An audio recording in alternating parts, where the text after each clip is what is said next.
আরেকটি বিষয় আপনাদের সামনে তুলে ধরতে চাই। আমার মন্ত্রক চিন্তা ভাবনা করছে পার্শ্ব শিক্ষক শিক্ষিকা যারা আছেন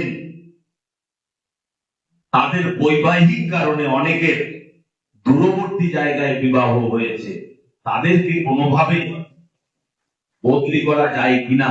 শুধুমাত্র বৈবাহিক কারণ ছাড়া অন্য কোনো কারণে এদের বদলি হবে না, সেই বিষয়টি আমাদের মন্ত্রক ভাবছে।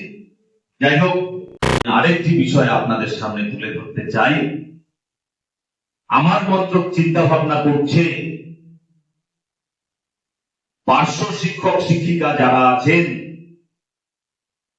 তাদের বৈবাহিক কারণে অনেকের দূরবর্তী জায়গায় বিবাহ হয়েছে, তাদেরকে কোনোভাবে বদলি করা যায় কিনা। শুধুমাত্র বৈবাহিক কারণ ছাড়া অন্য কোনো কারণে এদের বদলি হবে না, সেই বিষয়টি আমাদের মন্ত্রক ভাবছে। যাই হোক,